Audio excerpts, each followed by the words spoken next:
Yo, okay, we're back, but I got a question for Twitch chat here. This is like, I kind of forgot that I binge watched all of this yesterday. First off, has anyone watched Devilman Crybaby on Netflix? And second, did you guys actually enjoy the English dub? I watched the English dub just because I was gonna be too busy, so it was like a work and watch type thing. So I wouldn't be able to read subtitles. I'm not gonna lie, I actually kind of enjoyed the English dub. It felt like the first time in forever I've seen an English dub that I didn't hate. See if anybody else is on board with this. Also, yo, that show, I didn't know what to expect because I guess there's a long history of Devilman anime series, but that got really sexual and I didn't expect that or see that coming. That one crept up on me, that part of it. Anyways, looks like we're about ready to go, so players aren't here. Too bad, too sad. Let's get into it. It is Goblin and Starkiller vs. Lillekanin Night. This is the elimination series taking place on Overgrown Facility. Also, the bit love keeps coming in. Thank you, Black Spade Camo. Another 100 bits. Who are you? Where is Rifkin? I don't understand. Did I put my name wrong on the overlay or something? What? Oh, it says Rifkin. What are you saying, man? What are you trying to say? You're wearing something different. Yeah, I don't know. All right, it's game one. This is the losers match, aka the elimination series. One of these two teams is about to be out of the tournament. No prize money and sad feelings, man. To the bottom left, we have the combination of Goblin and the Zerg Starkiller.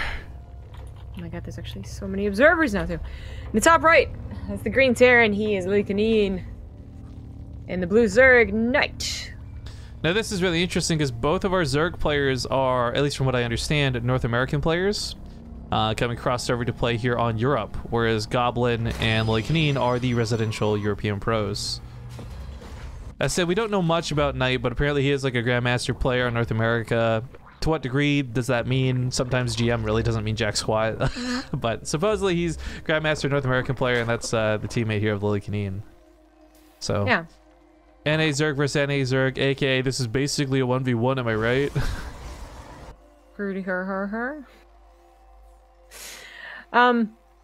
Well, from what we've heard, Knight seems to be a pretty dependable partner, at the very least.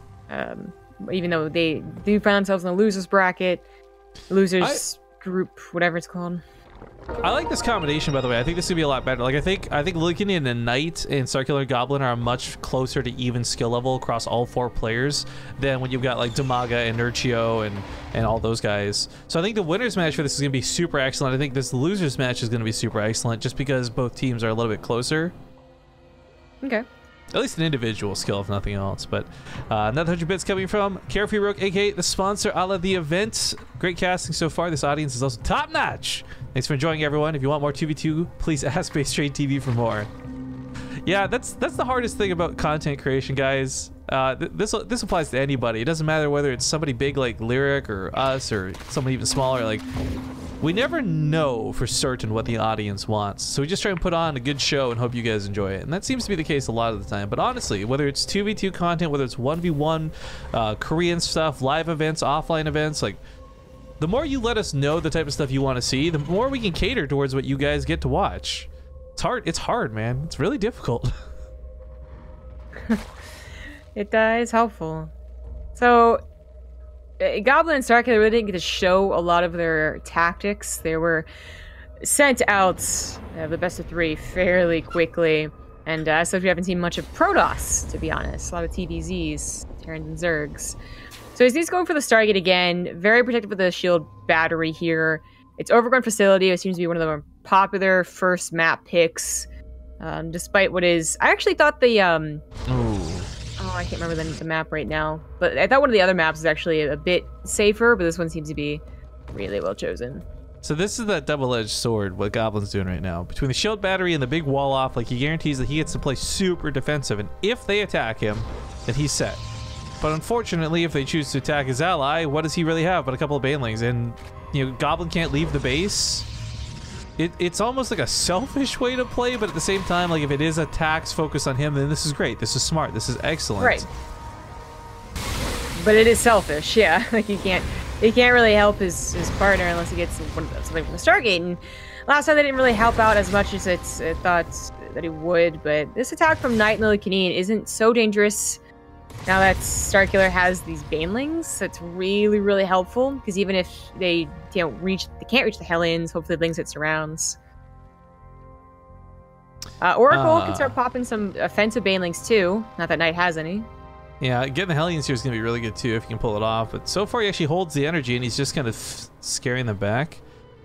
I'm really surprised they didn't commit more to jumping on Starkiller, to be honest. They would have had a really good opportunity with the fear of those banelings, but what is this? More Stargates. Is Mark... Okay, Mark shows up in chat at the same time Goblin decides to possibly go Turtle Carriers. Well... Did he? Coincidence? Probably. Well, it is most likely carriers. I would love that. You know, there's some ways I could see him really abusing Tempest on this map if he wanted. Like if he threw one Tempest to the backside here, it'd be almost impossible to pick it off. Yeah, and since all of our Terran players today have gone mech, their rush to anti-air has not been very strong. Cyclones are, especially if you get the upgrade for them, but you do have to get that scouting in. You have to realize that going for a lot of Cyclones is a good idea, that you want to get that upgrade.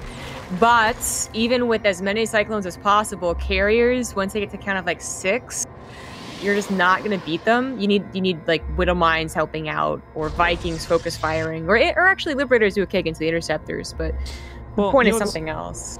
What's awkward about this is whether the Cyclones kill a carrier or not. There's so many Zerglings, the damage and the speed of the carriers isn't going to be here. They can just run right past them. That's true. And this is a very... Like, the first attack, it was kind of thwarted just by Starkiller having Banelings. This one, not nearly as much. He needs that Spine Crawler. A helpful little stasis trap, I suppose, is going to get 2 of the Cyclones.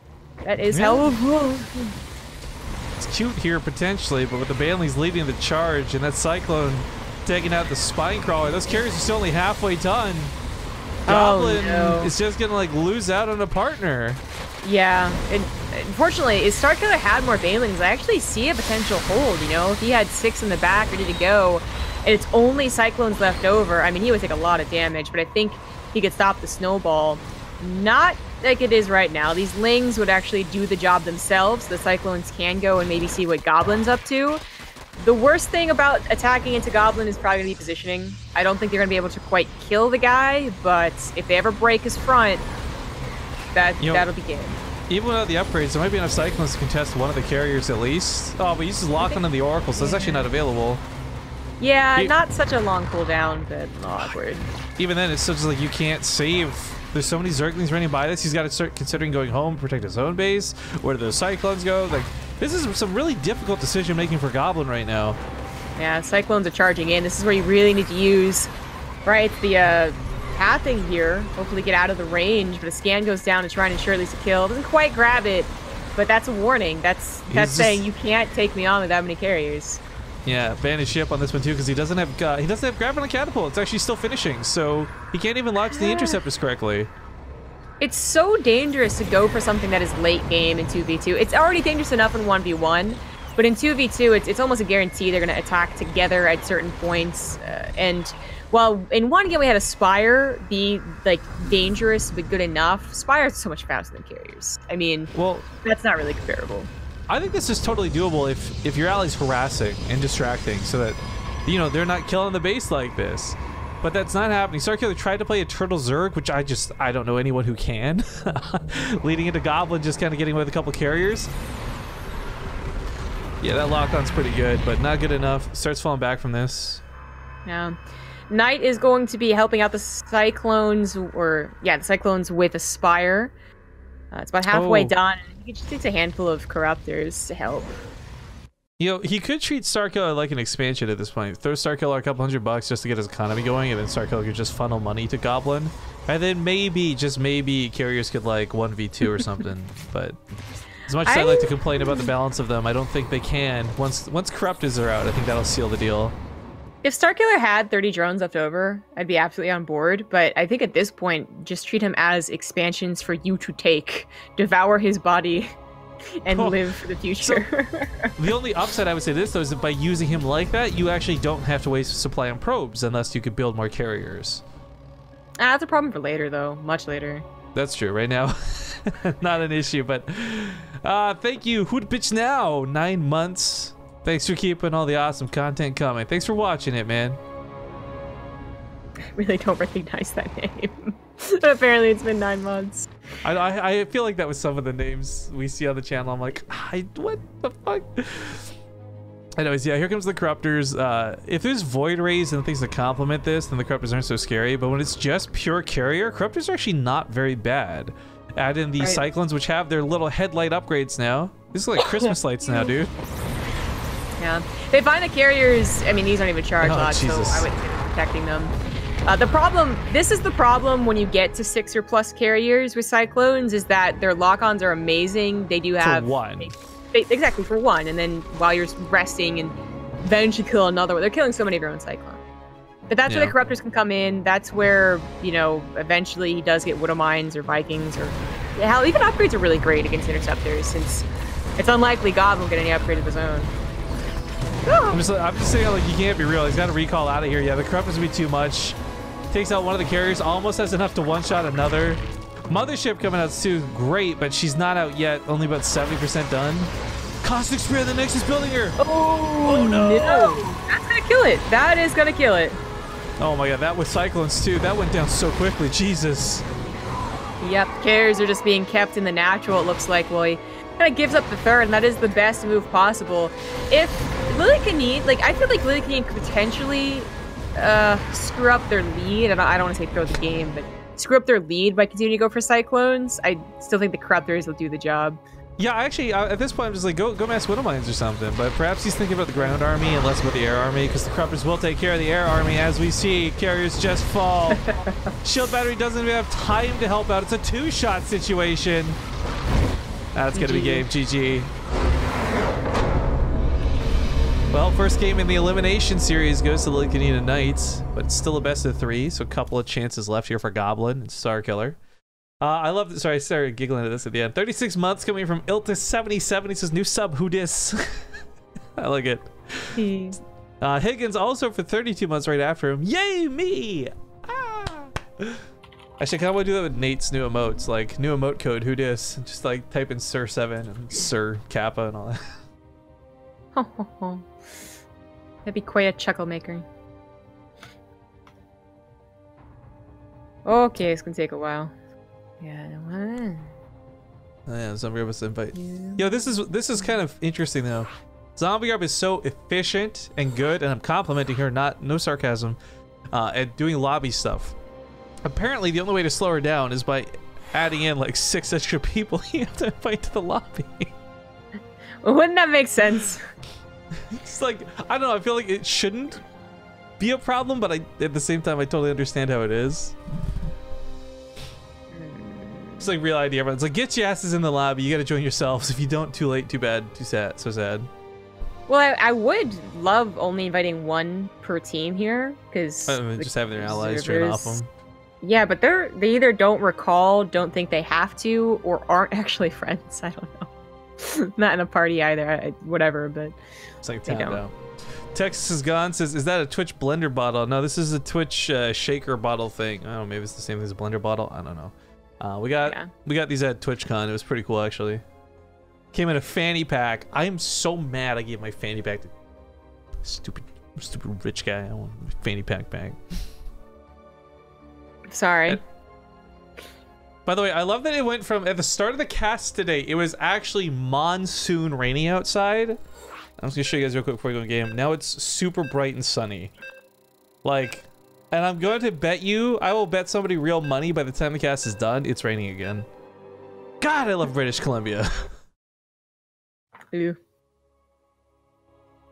Drax23 says, are there more games after this? Yes, so we have 2 more best of 3 still coming after this. Someone else was asking if the other group was going to play today. The answer to that is no. It's 1 group today, 1 group tomorrow. We split this up because I had no idea how long this will take. Whether this will be super short or super long. It's 2v2s. It's a whole new scary territory. Anyways, it's game 2. Spawning here to the bottom right. They're up 1-0. It's Knight and Lillekanin. Lillekanin lifted to the gold base. I love it. 2v2 tactics right there. Yeah, alright then. Alright, in the top left, it's the teal Zerg Starkiller and the pink Protoss Goblin. Of course, when the mineral patches are so close, you might as well, I guess. Although, it was argued that with the new worker count in Legacy of the Void, it wasn't worth doing this anymore. I don't remember, but that does sound like a very familiar argument, so yeah. I think a lot of the 1v1 maps, the gold base is too far away to justify it nowadays. Of course, back in the day, you had Habitation Station and these other ones that had cool golds, which you would sometimes see liftoffs for. I love the idea of doing this, and I really like what he's doing SimCity-wise, by the way, because he's actually setting up a wall off. So if he does get attacked early, and they are going to get maybe cheesed or pooled, he'd be ready to deal with it. I don't know. I mean, you're not wrong. I like that he's SimCitying at all. It's not the same as having a wall on a ramp. He's gonna have an extra second to pull the SCVs to make a wall on the bottom side, and then they'll die to the banelings or lings or whatever's gonna happen. So, I think Goblin sees this and says to his partner, just confirms like maybe we should just do an attack. But Goblin and starkiller have been very defensive all these games, very macro oriented. Yeah, I actually have some comments on that, but the probe specifically, by the way, I don't know if you noticed, he did kind of like a double take as it went up the ramp and kind of wait, what? It goes back to the gold to confirm. Yeah. But their defensive builds are ones I can kind of get my head around, right? Like, hypothetically, if Goblin had got to that same carrier count but had an ally alive instead of dead, that actually may have been something that was too powerful to deal with. Like, I can kind of see the gears turning on the way they want to play this out and understand why they're going this direction, but at the same time, the execution's not there. I mean, I guess it could be looked as critical for what I was talking about. Like, this is how 2v2s happen. Like, why are you doing this? But it wasn't so much like, you're dumb, play 2v2s better, because obviously they're pretty good at it. It's more just, they have to acknowledge how big of a risk this is. And to kind of continuously do it, because they did it in the 2 games versus the other teams as well. All it takes, I think, one person being like, I think they're this X type of player. Let's do Y to counter it, and they're already in a lot of trouble. And when you're in tournaments, that's really where it's different than the ladder experience. It could work a lot of times on ladder, but tournaments against these guys that are also great 1v1ers, it's tough.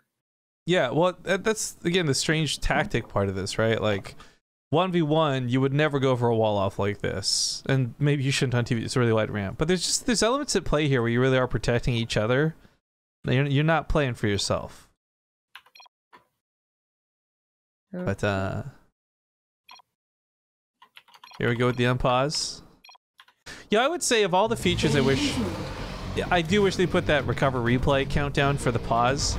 Just because the tools are already there. A lot of the stuff we hypothesize on stream and talk about, complain about, the tools don't already exist. We're just talking about things that'd be cool to have. But like, the tools for this already exist. Why is it not a thing? Well, I 100% wish that they would just revert the referee has to unpause. Like, that would make my life a little bit easier. Yeah, those of you who don't know, this is like a 6-month-old thing. Like that, this isn't even Legacy of the Void change it. This was like a random patch change it. I think they did it intentionally because of WCS matches being played. I'm sure that they did. They have their reasons for it, but I would just say that it's not truly worth it. The amount of times you'll see the pros in the round of 32, the ones that we know and are established, somehow use the system for on pauses is really low. But oh well. Sometimes I feel like elements of StarCraft are kind of like Transformers. If you guys haven't watched the franchise, first off, don't. But they talk about how, like, oh yeah, humanity never really knew how to invent a microchip. They like reverse engineered it from like finding a dead Transformer body. And I kind of feel like that's a little bit of StarCraft, right? They don't know how to actually code or balance this game. They're just like reverse engineering it from like some futuristic thing that they got about this. Like, I don't know, man. Well, that's a very interesting theory. The builds here are actually coming along since no one was set up to cheese. Obviously, Lillekanin went to that gold base. I guess it could have been used to accelerate his production like a Zerg would, but it doesn't really work out the same way. Was going for a main command center as the probe scouted even. Like, it was really quick.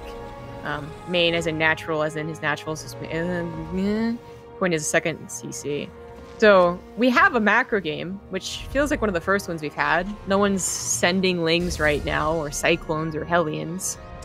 But is that a good or a bad thing, right? Because it's nice. Okay, everyone gets a lot of units. We can play this out, but at the same time, that's when these guys who have been trying to get these defensive games and these slower macro games actually get one. Are you playing into Goblin's hands by doing this?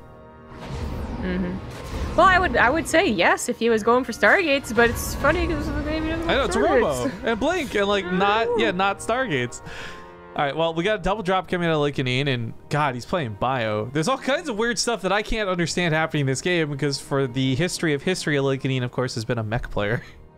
Starport player, more importantly, when he gets a chance to, but we'll see how much damage this can get done. Goblin doesn't really have that much at home. The few stalkers he has that could catch this are out in the middle of the map.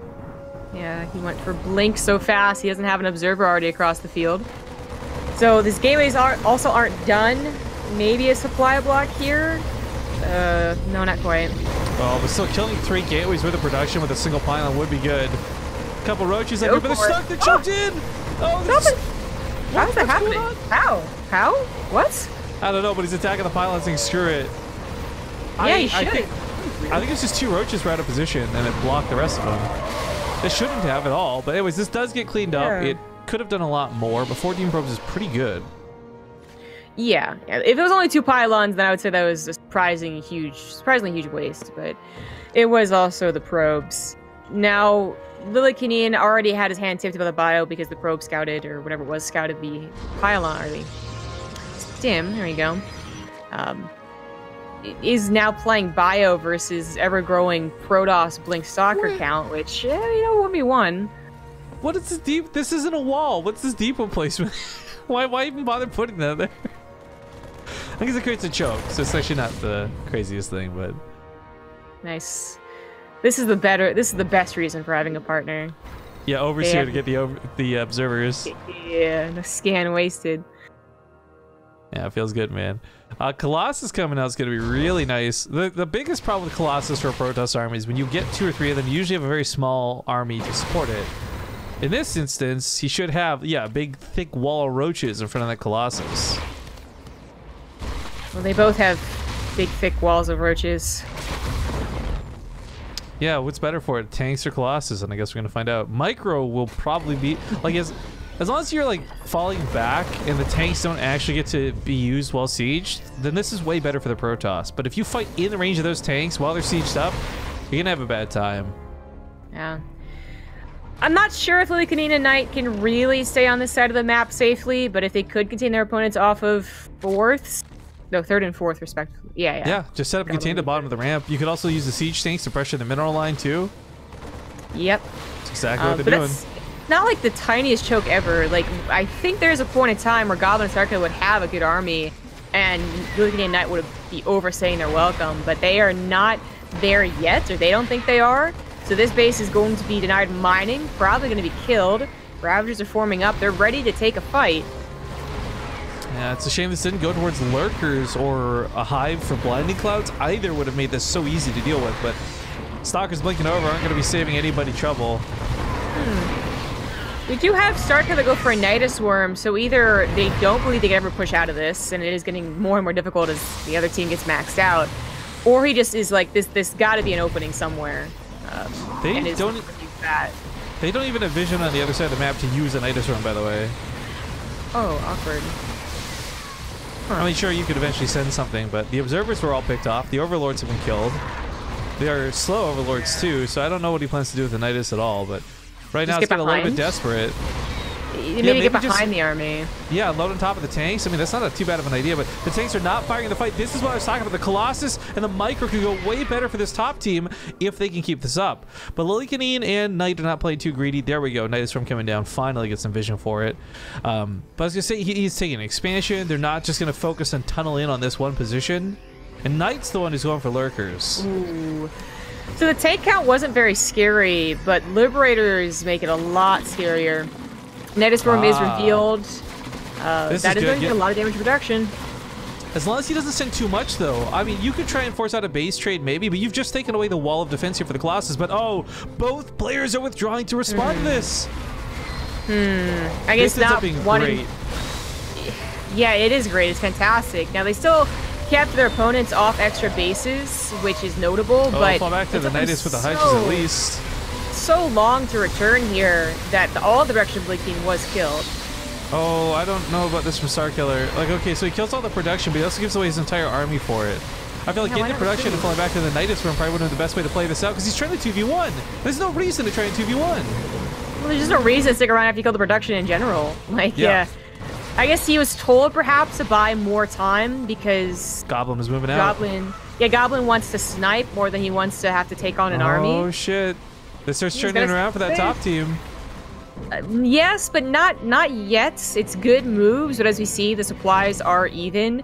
A lot of other circumstances are kind of evenish too. Like upgrades are okay for both players, and lurkers are there for Night, but not starkiller, etc., etc. But while they killed production and they killed a base, Goblin Circle never had bases to begin with, and they lost one really important one. So they are also recovering, just a different type of recovery. Ooh. Very interesting counters coming down. So on one side of the field, Knight's just finished up his lurker down. We're going to see some lurkers come out at some point. But Goblin, who's already got some nice splash damage through Colossus, is now getting Storm on top of this. If he can keep all this bio at bay with his splash, the lurkers might not be that big of a factor. Lurkers, in fact, are most going to be effective in the ZVZ aspect of this, not the ZVP. Yeah, 4 Colossus and no real counter to them. That is a huge advantage for Goblin's team, but can't have him on the front lines. I mean, allowing him to be dived upon is going to be the worst thing. They find a freebie base, even if it's a planetary, it's going to go down. His target fired a misclick on his stalker, I guess. That was a little bit awkward. We do have a counter, a drop here in the top right. He could always recall back if he's feeling desperate, but he's going to walk back there instead. So a lot of probes go down, but not too many in the grand scheme of things. Well, at this point, now that Goblin Starkiller have extra bases, they are simply ahead in this game. I mean, if Lillekanin Night could have continued with the pressure, continued dropping better of sniping bases, then things could have quite even. So Not the case. Speaking of being ahead, like it's upgrades, it's everything for the top team. They're actually looking really good. But Lillekanin, I think, has recognized that his upgrades are garbage and he's going to be falling off the bio. So he starts putting out 2 extra starports. I'm starting to wonder how much of the air production he's going to focus on. Mass Liberators might not be too bad, all things considered. But oh, another Nidus Storm coming towards the main, and all that freshly planted down production about to be rooted up by this Nidus Worm. At least he sees it. I don't know. I don't think Starkiller has much army in there, so I think this is fine. Yeah. He's like returning home with a portion of the army. It was a little late. It's got 100 minerals, 100 gas for a bait. Yeah, I guess so. I mean, the point is, Lillekanin is running out of mineral. He took the gold base so fast. His main has been oversaturated, I'm sure. He needed that planetary, and it's too bad he never grabbed the... Oh, rip. It's too bad he never gave the north, his main base, a shot, because I don't think that's been scouted, or, well, it's not been moved to anyways. The Overlords have been scouting it. We do have a lot of lurkers, we got a lot of tanks, we got a lot of liberators. This possibly could go well for them, but this is like the one fight they could maybe take. As time goes on, it just gets worse and worse for our bottom team. Yeah, I'm gonna cancel that one. It was awkward though to start things off. Starkiller was focusing the hatchery, so a lot of his Zerg army died. Night taking a very effective fight, 1-to-1 there, but we have to just keep paying attention to Lillekanin, who was not able to stabilize. He lost that very important mining base and had to spend so much money on production that he's stuck at this 120-ish supply. And well, same thing's gonna happen here. Oh, Colossus gets grabbed immediately. I guess he said, I don't know if there's an awkward recall or what position he was for this, but lurkers come in. There's a little bit of detection, but that's not the problem. It's the damage. Oh, no. Oh, man, if Lillekanin's army was here from the get-go, those Colossus were easily snipeable, but they already did so much damage, and storms were added on top of this. The lurkers do end up taking out the Zerg army, however. This could have been a little bit better. Is it actually going to win the game for Night and Lillekanin? Oh, it's a questionable base trade situation for sure. I think the Colossus, if microed correctly, could beat out these lurkers. There's not a lot of protection for the lurkers. And Lillekanin's out. Right. Like, as far as everything on the other side of the map, Lillekanin's out, right? Like, he's just lost his production. He's got no money anyways. It's an awkward base trade, but only one player's really died from this so far. Yeah, I think that Starkiller and Goblin still got it, but I think Digging Claws was very much a surprise. I didn't even really catch it. He caught it so quickly. And they are going to be able to take care of it with a nice enough concave. And while Night has a bit of an army left over, Lillekanin has nothing, realistically. That was a cool way to try and bring this back, though. Honestly, like, that attack, I agree, Lillekanin could have timed that out better with his ally. But as much as that was their one chance to maybe win it, well, the worst part about all of this is Goblin got to 3-3 behind it. This is a 3-3 Protoss army that's not really needed to rely on charge lots. Now you can just go charge that Archon because there's no Terran left. There's really no counter to the Protoss army right now. But I was going to say that, surprisingly, Knight got to 3-3. And he has not been on a ton of bases. He's had 3. But that 4th always been denied. I don't know if he if had they Tunneling value... Claws. You know what? Yeah, Tunneling Claws would be amazing for this situation. But unfortunately, while the base over here goes down for Starkiller, he can at least still expand to the in-base. Whereas the bottom team has pretty much mined these out. So it's going to be harder for these guys to sustain money going forward because they've got to expand outwards. Whereas these guys can still expand inwards. Yeah. What an odd game. I mean, absolutely, I think Goblin and Starkiller have the advantage. But if only, right? Like, if only Lillekanin had responded faster or thought about a Nidus Swarm. If only he had kept a secret base alive. I mean, he's the real killer of the supply for their team when you add them both together, but... I forgot Medevacs can heal their allies. Just watching Medevac kill a Roach. Feels dirty, man. Now, Starkiller does not have Digging Claws, but he just has overwhelming units, so that he's got detection, though, and right now, the other team doesn't. That is a problem, yes. Just circumvent the Lurkers anyways. It looks like Knight and Lillekanin, who really looked like they were going to win the game. Their contain looked unbreakable. Is going to be forced to the ace match. Yo, this is a great way to go to game 3, though, honestly. And of course, for anyone tuning in, like, to remind you all, this is the elimination series. Whoever loses this next game is out of the tournament with no prize money, and they walk away with nothing at all. So there's quite a bit riding on this 3rd and final game. But guys, it's been about, I don't know, half an hour since our last break, so we're going to squeeze in 2 minutes of commercials. Perfectly timed out. Starkiller needs to BRB anyways. So we'll be back in 2 minutes. Thank you for watching the TV2 Cup. Do me a favor though, type ! Match Arena. Oh, my camera's frozen. What the heck? How do I refresh this? Nope, that didn't work. I don't know. Wait, did your audio just change? Say something. Did it? Hello. It's using a different microphone now. Try it now.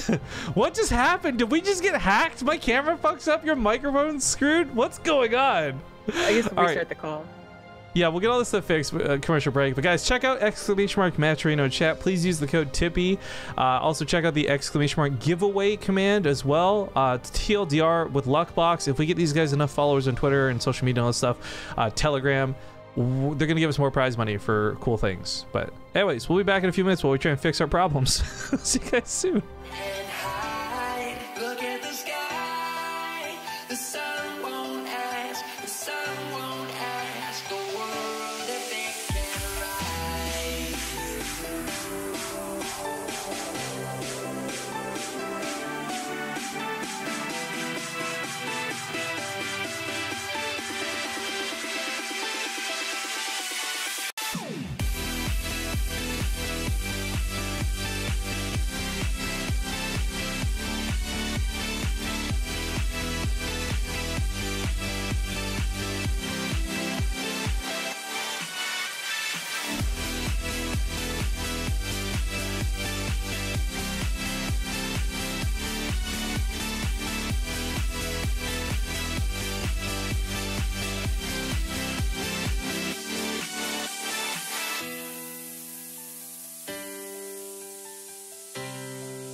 Look at the sky, the sun won't ask for what if it can rise. Look at your mind and ask yourself what keeps you trapped inside.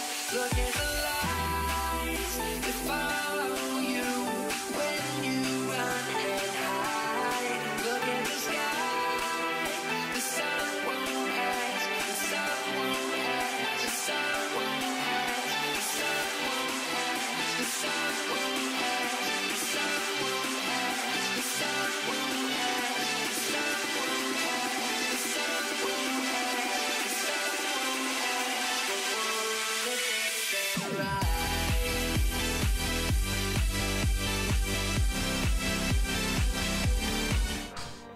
Hacked live on stream. Now we lost Zombie Girl, but we gained a cat. What's up, Nugget? She's so cute. I love her colors. It's actually shining really well with the light.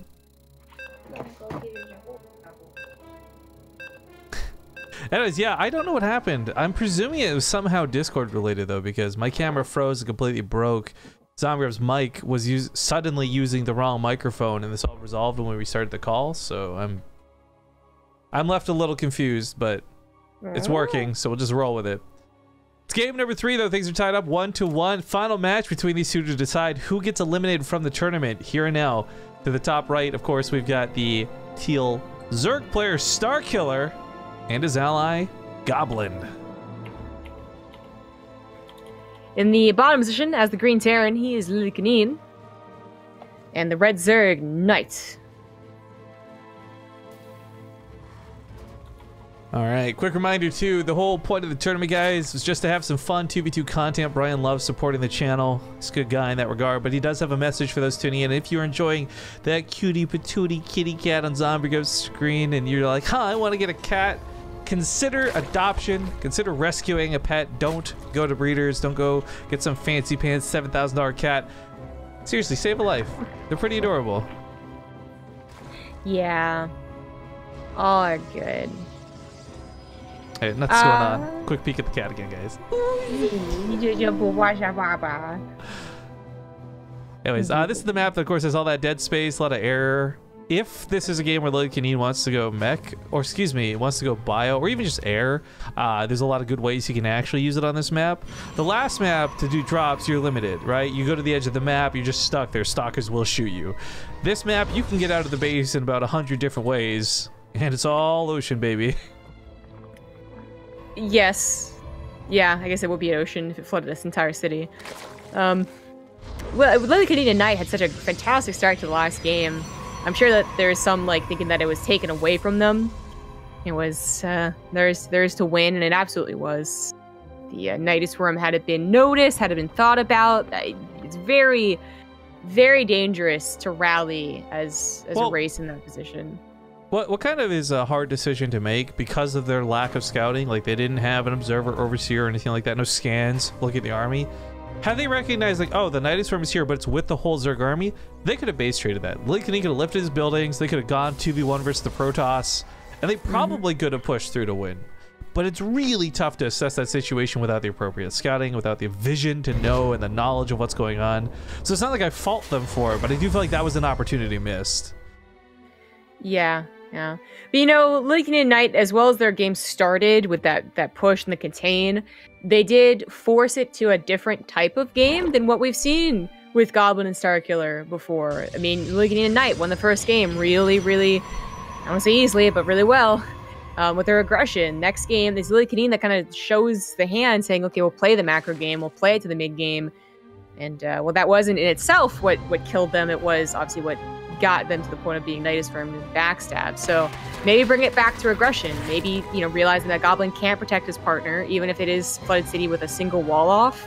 It's a Protoss wall off. It's not really as dependable unless they know and they get shield batteries. And even then, your Nexus and your hatchery are outside. Flooded City has the back rocks there, hiding the gold bases. But that's the thing. They are gold, so when you finally take them, it's really nice. But a lot of Zerglings, big Banelings coming in. Knight looking to really, I mean, he cut his workers, man. He wants to make this over. And Goblin is not in a good position for this. Yeah, there's going to be a couple of force fields, but then everything just goes up the ramp. Goblin might just lock himself out of the fight if he force fields off over here. The Cyclone's going to be on top of the sentries eventually anyway. Banelings come in to wash the Lings off of nice cover. Cyclone. Recall back to the main, maybe? I mean, I don't know what you do at this point other than lose, and I think losing seems to be the only option. So while this may have been a really epic comeback to a pretty cool set, this game looks like it's already on the verge of victory for our Southern team. I mean, Goblin obviously remembering game number 2 of their last series. He was placing down a bunch of pylons until he realized what was up, but he weren't fast enough. Yeah, not quick to the draw. Should have gone to art school. Oh, those shield batteries finish up, but all for nothing. But I love that he's kept the Banelings back, by the way. Knight's doing a really good job complementing this by keeping everything off the Cyclones. Because the Cyclone's greatest weakness here, honestly, is like a worker pull or Zergling surround. It's not the Stalkers. Yeah. this is looking to be game over. Now you have really awkward reinforcements coming in from two different sides that they aren't so much pincering as they are just dying one at a time. And nothing else is really going for either Starkiller or Goblin. I mean, Starkiller finally has a couple of Banelings, but they can never take on the Cyclones. All those probes. No! Okay, well, so bad, but like that was almost horrifyingly bad. Indeed. That's it. That is it, and this is loser's match. So of course, Starkiller and Goblin want to wait to the very last second, but they are unfortunately going to be eliminated. Yeah, A for effort. And thanks for showing up, boys, and congratulations on qualifying through, but that's not going to be enough to make it to the finals of this tournament. Of course, a lot of money on the line for it, too, but as we said, you got to survive today. 2 teams will advance out of today's group, and those 2 teams will be in the money for prizing. Unfortunately, though, not Goblin and Starkiller. So now it comes down to Lillekanin Night, Nurchio, Beastie Cutie, and Braddock and Damaga. Which of those 2 teams makes it through? Right. We'll find out after this game, of course. I wonder what is happening. Maybe because Starkiller still had this base, they thought they had a chance. There it is. GG. So, I'm not sure where I've missed out on the discussion in chat, but people are talking about Linux for gaming and StarCraft and all this other stuff. I made a joke about the MacBook Pro, but I have a really sad love story I gotta tell you guys. There's this girl I was playing Overwatch with, met her randomly in a game, doing typical Rifkin things, telling bad jokes. She thought they were bad at first until they warmed up to them, right? Adds me on friends list. Even asked what my Twitch channel is, because, like, I don't know, I didn't brag about having a Twitch channel, but I mentioned I was a streamer. Heading it off so well with this person. Having a fun time. She came check out the stream a couple times. Then I find out yesterday, she plays Overwatch on a MacBook Pro. Yeah. It's such a sad way to lose a new friend. Why though? Because it's a MacBook Pro.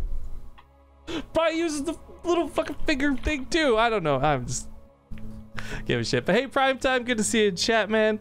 Hope you're doing well. All right, so we gotta get vetoes going for these winners match. So let's talk about what's going down next. We got Damaga and Braddock versus Beastie Cutie and Nurchio. This is going to be basically whoever wins this is safe and sound in the money. They'll move on to the semifinals where they'll wait to find out who they play tomorrow after we find out tomorrow's qualified players. But yeah, quite a bit still left. 2 best of 3s in total.